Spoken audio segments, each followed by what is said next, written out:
Archimedes principles के बारे में मैं पहले स्टेटमेंट लिख दूं ताकि इसको समझने में आसानी रहे।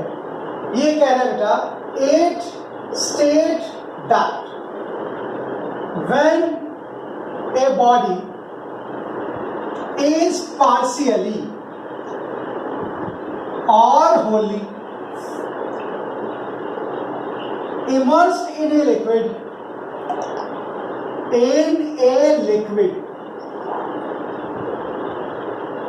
it always experience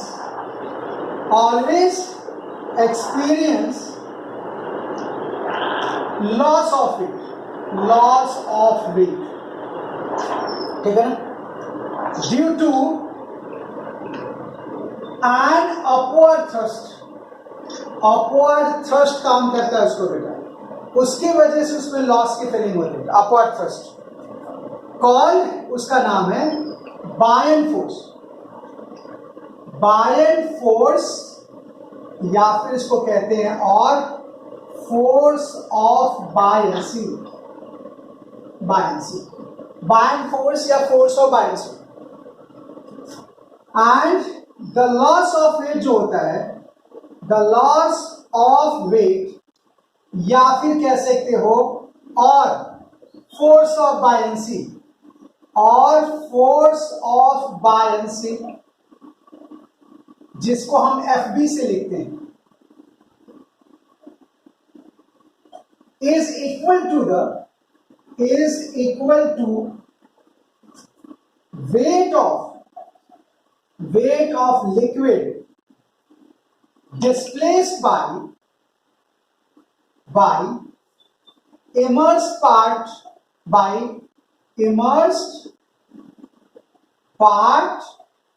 of body। इसको प्यार से समझना, बड़ा आराम से सिंपल, ये बहुत पुरानी चीज है बेटा जिसको आज अप्लाई करने सीखना है। आपने पहले से पढ़ते हुए आए, घबराने की बिल्कुल जरूरत नहीं। हमने कहा जब भी किसी बॉडी को हम किसी लिक्विड में थोड़ा या पूरी तरीके से डुबा दें, पार्शियली या होली उसको इमर्स कर दें, तो उस पर एक फोर्स काम करेगा उस बॉडी पे, जिसकी वजह से वो body loss of weight feel करे। और फोर्स ऑफ बायंसी या लॉस ऑफ वेट की वैल्यू जो होती है, वो जितना लिक्विड वो बॉडी डिस्प्लेस करेगा अपनी इमर्स पार्ट की वजह से, मतलब वॉल्यूम सेम रहेगी। जितना हम किसी बॉडी को डुबाएंगे उतना ही वॉल्यूम का लिक्विड या वाटर बाहर निकलेगा। तो जो उसने इमर्स करने के बाद जो लिक्विड डिस्प्लेस हुआ उसका वेट निकालो, उसके वेट के इक्वल होगा फोर्स ऑफ बायंसी। मतलब मैं सिंपल सी लाइन में लिखूं तो मैं यहां पे कह सकता हूं, मैं ये कहने की कोशिश कर रहा हूं, FB is equal to weight of liquid displaced by immersed part of body ये मतलब फोर्स ऑफ बायंसी निकालने का यही फॉर्मूला है जो हमें आर्किमिडीज से पता चलता है। इसी की वजह से मतलब आप समझो ये इफेक्ट ऑफ मीडियम है जो अपना एक छाप छोड़ के जाएगा, एक नए तरीके का फोर्स है। जैसे हमारे पास ग्रेविटेशनल फोर्स था, हमारे पास इलेक्ट्रोस्टैटिक फोर्स थे, हमारे पास मैग्नेटिक फोर्स है, हमारे पास फ्रिक्शन फोर्स है, इतने सारे फोर्स में ये भी फोर्स ऐड हो गया जो तभी एक्शन में आएगी जब किसी बॉडी को किसी लिक्विड में पार्शियली या होली इमर्स करोगे। इसके बारे में बात करना है। अब सोचो जब हम फोर्स की बात करते हैं तो कितना इंपॉर्टेंट हो जाता है हमारे लिए, क्योंकि उसी के बेसिस पे बाकी सारी कॉन्सेप्ट्स के डिस्कशन होती है। तो ये हो गया आर्किमिडीज प्रिंसिपल। इसको लिखो, फिर मैं जरा आपको समझाऊं क्या है इसका मतलब। जल्दी से लिखो इसको।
ठीक है बेटा, आगे बढ़ो मैं।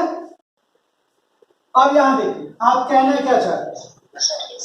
आप ये समझा रहे हैं मुझे कि जब भी आप किसी बॉडी को किसी लिक्विड में इमर्स करो, ये रहा लिक्विड, पार्शियली या होली, जैसे भी आप उसको मर्ज करो, अगर आपने किसी बॉडी को किसी लिक्विड में इमर्स किया, ये रहा बेटा, तो जो उसका ट्रू वेट है mg और जो हम फील करेंगे उसका वेट, वो दोनों सेम नहीं होगा, क्योंकि वो लॉस इन वेट की फील करेगी या वेट लॉस इन वेट होगा।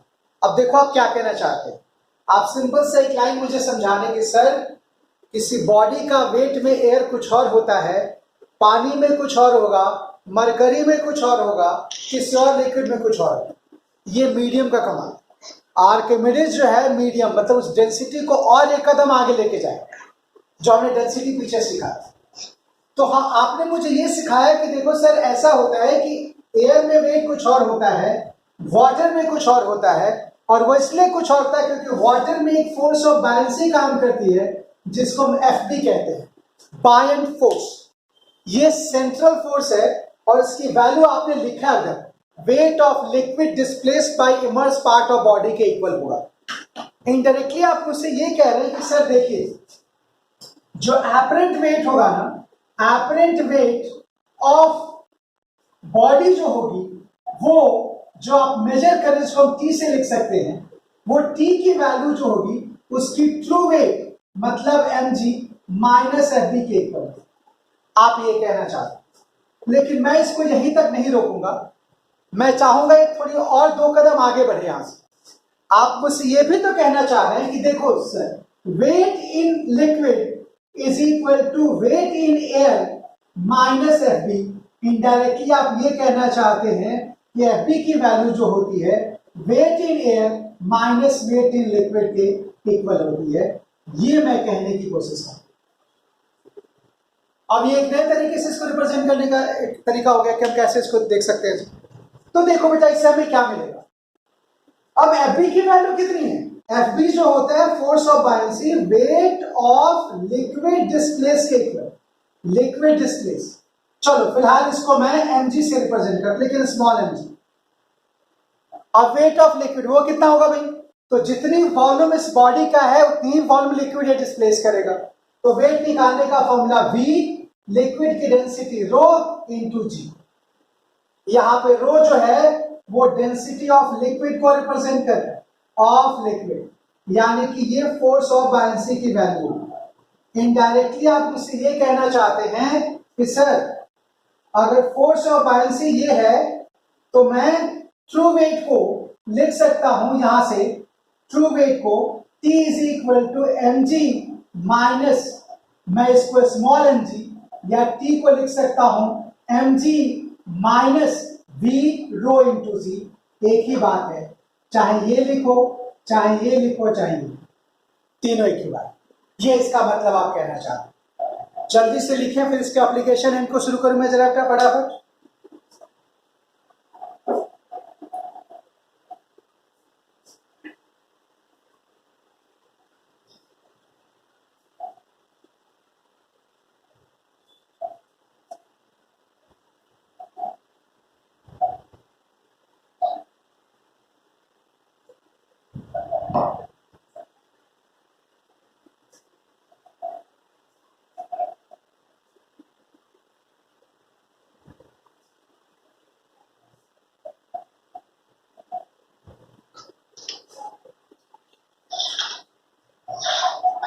अब यहां पे मैंने रो जो वर्ड इस्तेमाल कर दिया है वो डेंसिटी ऑफ लिक्विड, यानी कि बॉडी की डेंसिटी को हमें अलग तरीके से दिखाना पड़ेगा।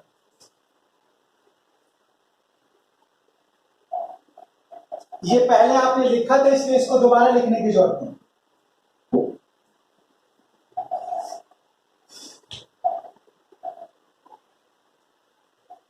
अगर मैं ये कह दूं, लेट कर लो, सिग्मा जो है वो डेंसिटी ऑफ बॉडी है, ऑफ बॉडी, मतलब बॉडी का वेट जो होगा ना, वेट ऑफ बॉडी, उसकी वैल्यू हो जाएगी mg, यानी कि v सिग्मा इंटू जी।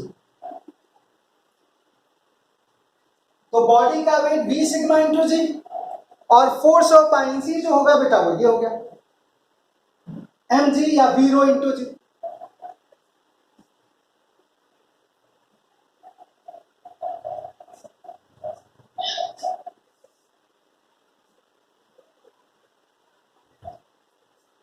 लिख लिया इसको।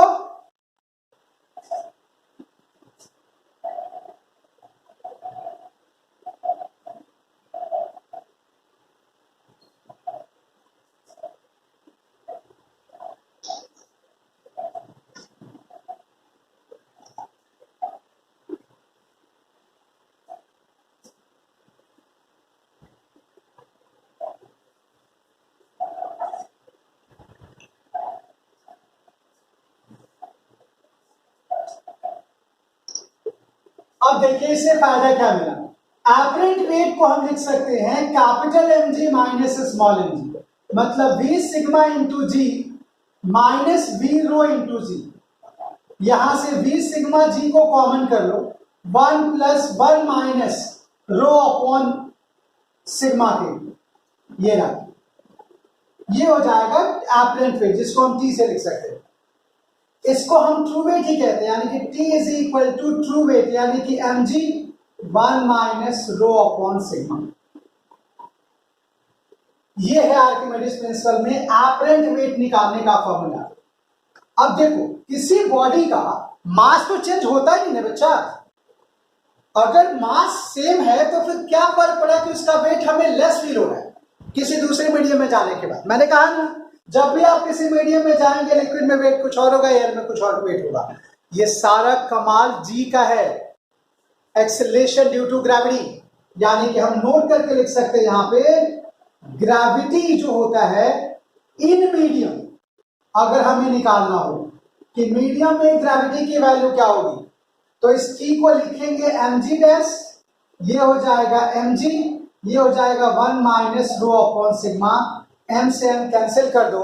और आप यहां से ये बता सकते हो मुझे कि अगर हम किसी बॉडी को दूसरे मीडियम में लेके जाते हैं तो वहां पे g पे क्या फर्क पड़ता है।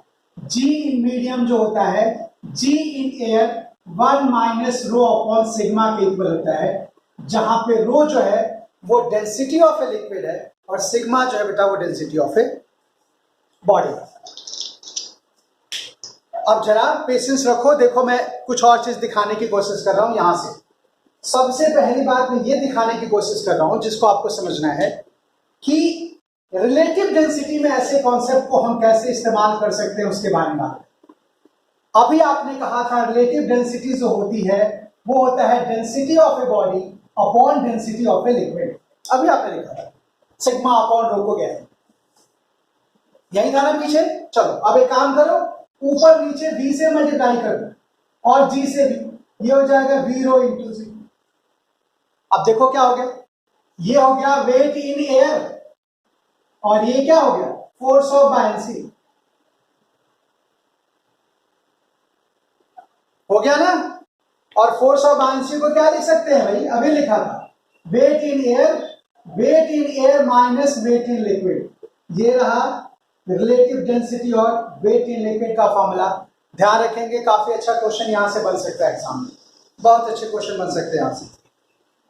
ये वेट और रिलेटिव डेंसिटी के बीच का रिलेशन है कि अगर किसी बॉडी को हमने एयर में वेट किया इतना, लिक्विड में वेट किया इतना, तो बताओ उस लिक्विड की रिलेटिव डेंसिटी कितना है। यहां से हम क्वेश्चन की बात कर सकते हैं और यहां से क्वेश्चन को हम कैलकुलेट कर सकते हैं। ये इंपॉर्टेंट हिस्सा था जिससे हम बात कर सकते हैं। यही नहीं, इसको चाहे तो एक कदम और आगे लेके जा सकते हैं। हमने इस पर लिखा था वेट यानी कि ऊपर mg और नीचे था mg माइनस, ध्यान से देखो 1 minus rho upon sigma, weight in air minus weight in liquid. चलो इसको यही पहले तो इतना काफी है, ज्यादा कॉम्प्लेक्स बनाने की जरूरत नहीं। इस फॉर्मूले को याद रखो फिर आगे बढ़ते हैं। दूसरा जो ये क्वेश्चन बनता है एग्जाम में, बड़ा अच्छा क्वेश्चन बनता है, वो ये होता है आर्किमिडीज प्रिंसिपल पे ही कि कोई लिक्विड हमारे पास है और लिक्विड पूरी तरीके से पानी के अंदर नहीं है, जैसे कि आइस। यहां से पता चलता है ना कि कौन सी बॉडी की पोजीशन कैसी होगी। यहां से बेसिकली मैं 3 केसेस की बात करूंगा, केस 1, केस 2, केस 3। कब लिक्विड के सरफेस पे बॉडी फ्लोट करेगी, कब लिक्विड के अंदर फ्लोट करेगी और कब सिंक टू बॉटम हो जाएगी, उसके बारे में यहां से डिस्कशन कर सकते हैं 3 केसेस लिखने के बाद। पहले इसको लिख लो, फिर 3 केसेस की बात करते हैं।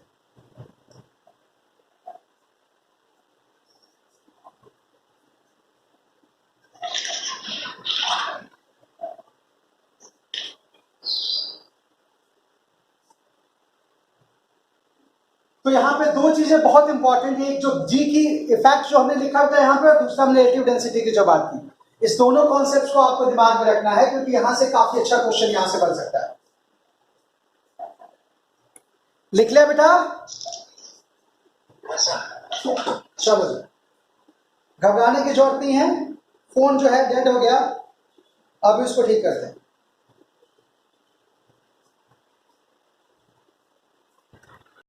चलिए, अब जो अगला हिस्सा है उसमें हम समझ रहे हैं कि देखो, हमें पता चल चुका आर्किमिडीज प्रिंसिपल पे कि टी की वैल्यू जो होती है वेट माइनस एफ बी के इक्वल है। Force of buoyancy, upward thrust कह लो या फिर बैंड फोर्स कह लो। यहां से 2 बातें हो सकती है जिसको मैं लिख सकता हूं यहां पे, यानी कि T is equal to V sigma into g minus V rho into g. पहला केस 1,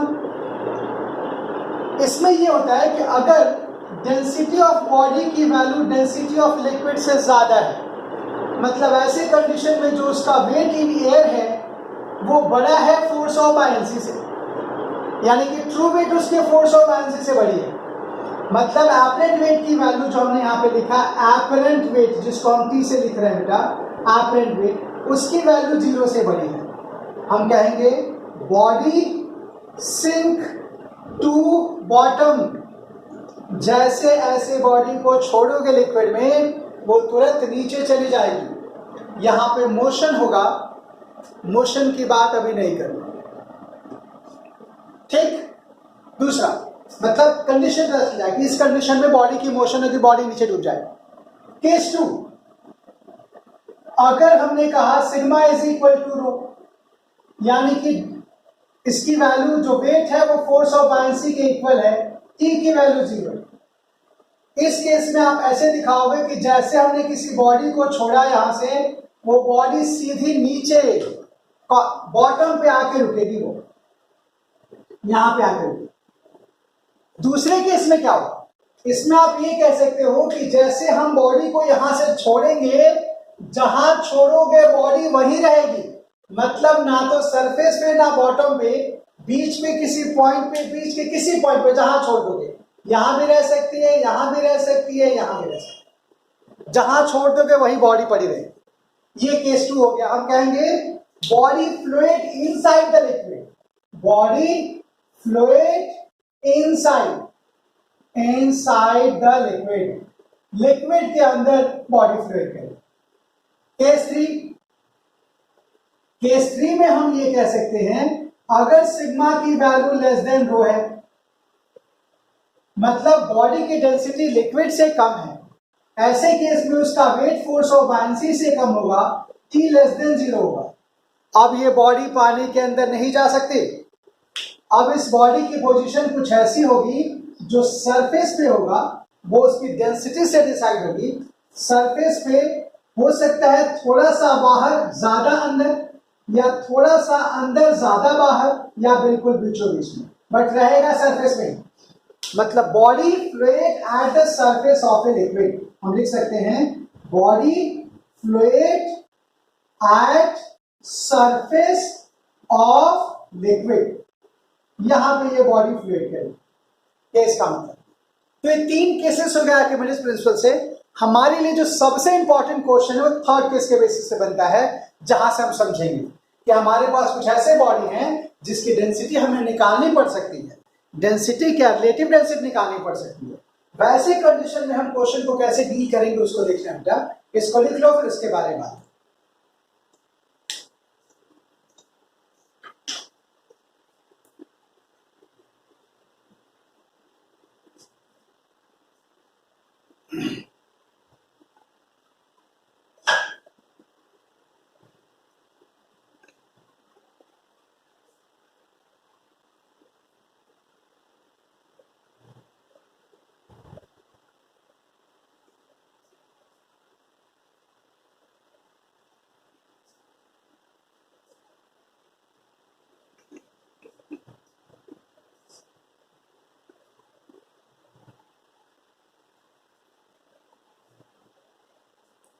तो पहला केस जिसमें बॉडी सिंक टू बॉटम होगा, दूसरा केस जिसमें बॉडी लिक्विड के अंदर सरफेस और बॉटम के बीच में जहां छोड़ देगा वही फ्लूइड करेगा, तीसरे केस में जब डेंसिटी ऑफ बॉडी लेस होती है डेंसिटी ऑफ लिक्विड से तो वो हमेशा सरफेस पे होता है। यही बोट की कंडीशंस होती है।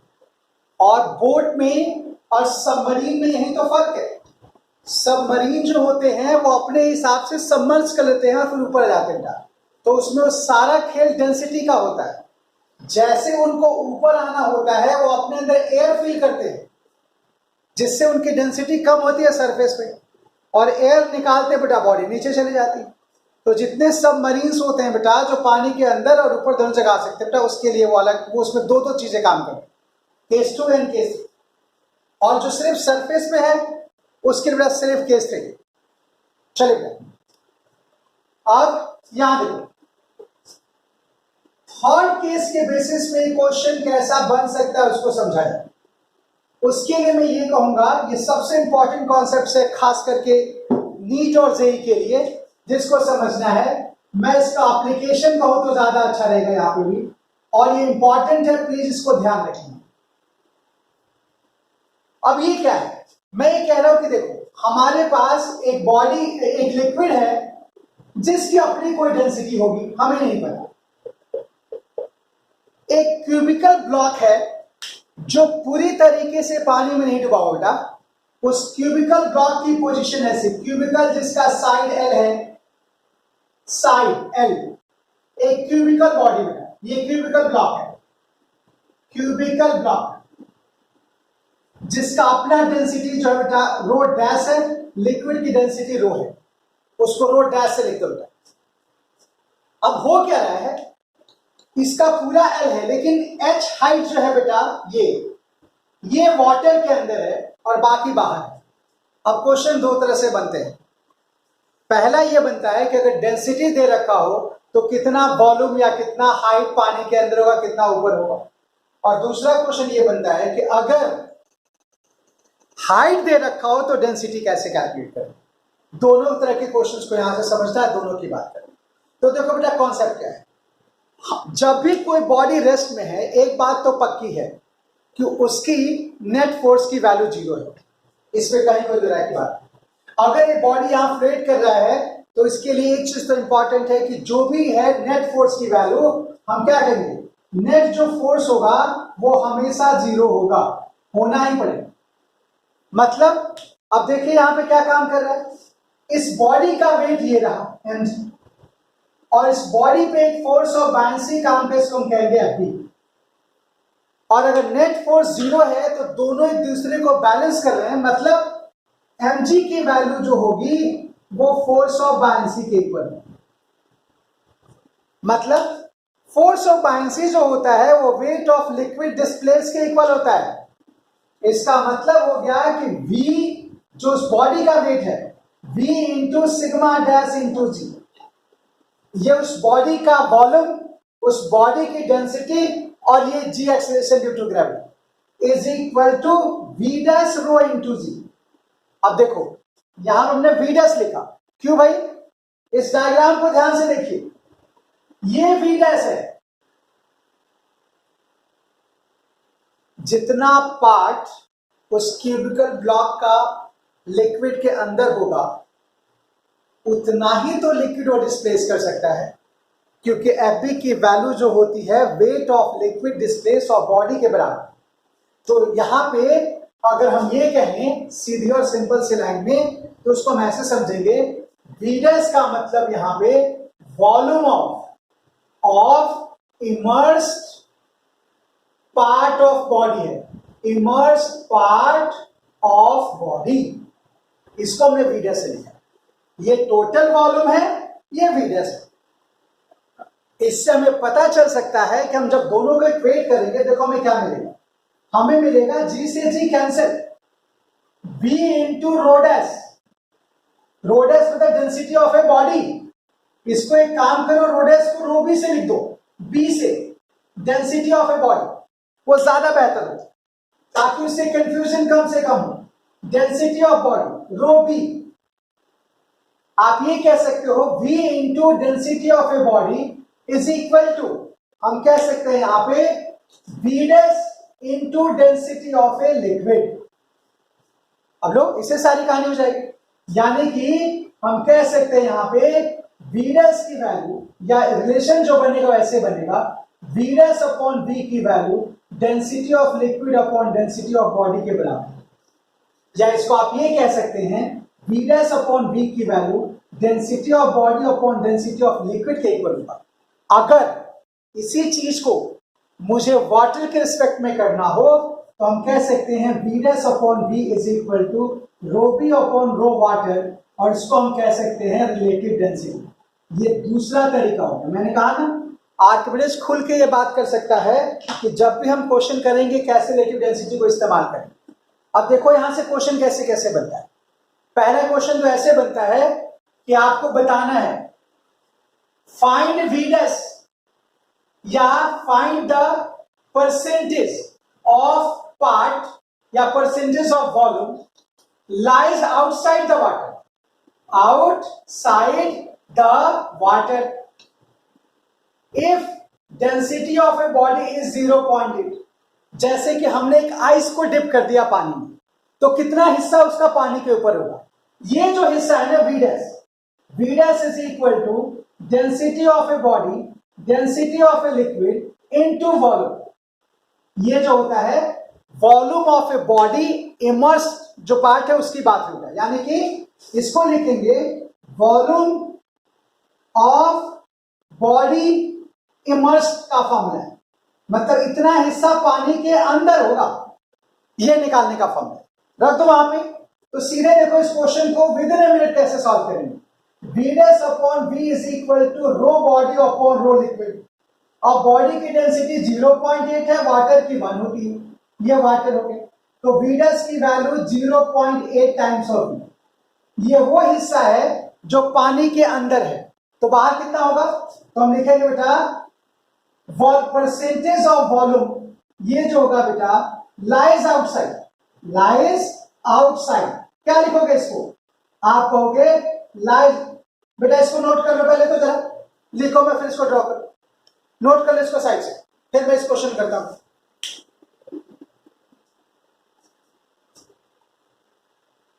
ये क्वेश्चन हटा दो यहां से, नोट कर लो इसको, फिर मैं क्वेश्चंस की बात।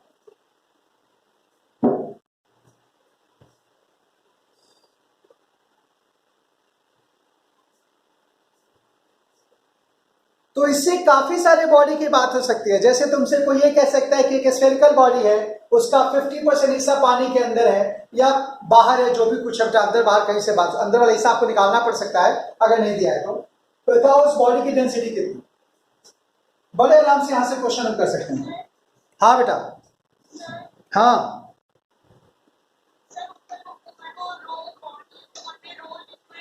हाँ, उसको हमने वाटर कर दिया ना।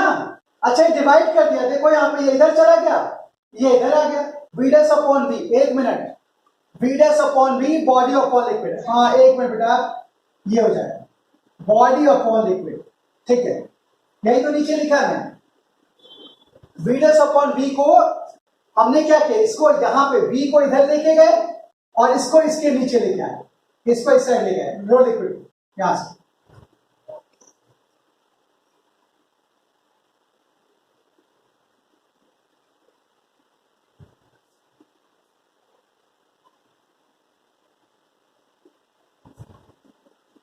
लिख लिया बेटा इसको।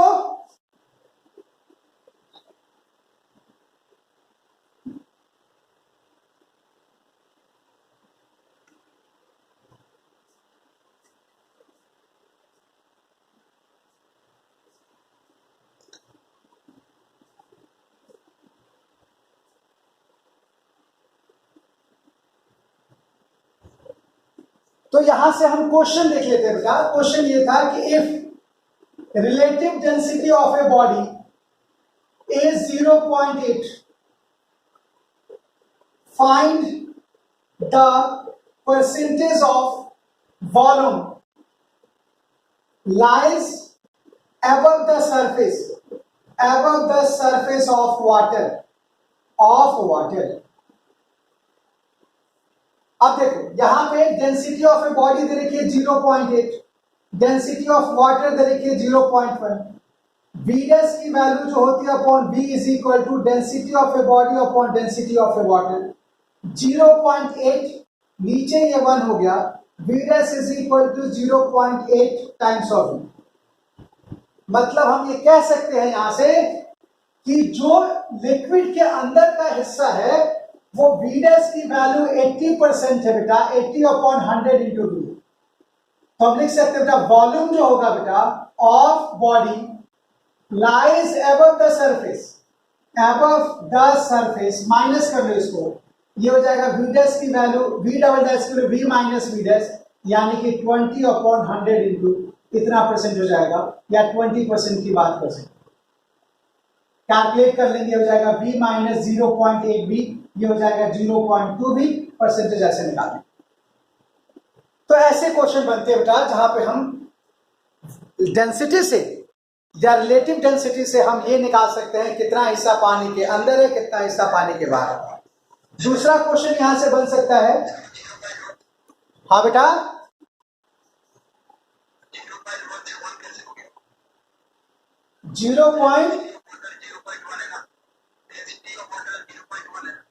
अरे डेंसिटी ऑफ वाटर 1 होता है, 1, 0.1 कहां से आ गया? वाटर की डेंसिटी 1 ग्राम पर सीसी होती है। कहां लिखा हुआ है? देखो नीचे मैंने क्या लिखवा रखा है, 1 ग्राम पर सीसी या फिर 10 की पावर 3 kg पर मीटर क्यूब। वाटर की डेंसिटी 1 ग्राम पर सीसी होती है, ध्यान रखो इसको।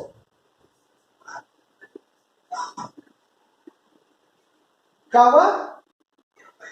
ये डेंसिटी ऑफ वाटर है ना बेटा, तो इसकी वैल्यू तो 1 ही लिखूंगा मैं, क्योंकि 1 ही होता है। ऊपर कहां लिखा है जी डेंसिटी ऑफ वाटर?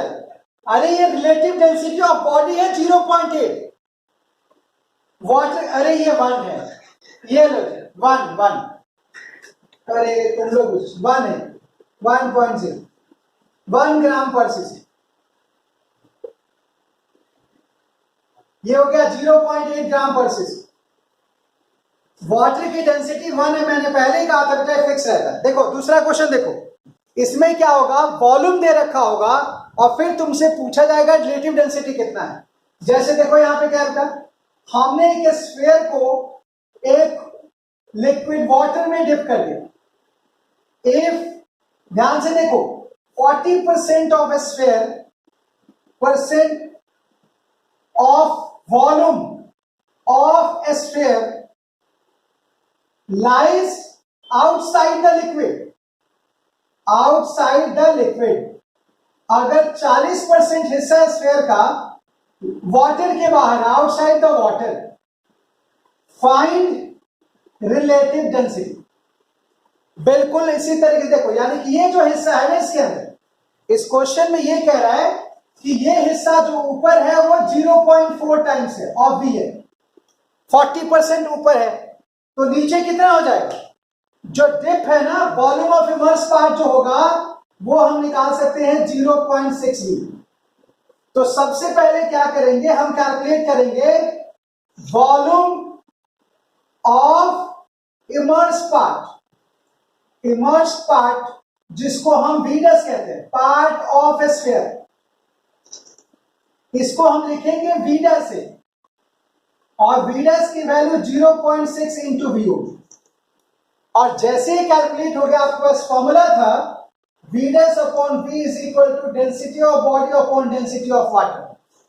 ये हो गया 0.6 V upon V, density of body upon density of water 1 होता है, इससे कैंसिल हो गया, बॉडी की डेंसिटी 0.6 ग्राम पर सीसी। ऐसे काम कर सकते हैं। तो ये 2 तरह के क्वेश्चंस है जहां पे वॉल्यूम से डेंसिटी और डेंसिटी से वॉल्यूम कैलकुलेट की जाती है।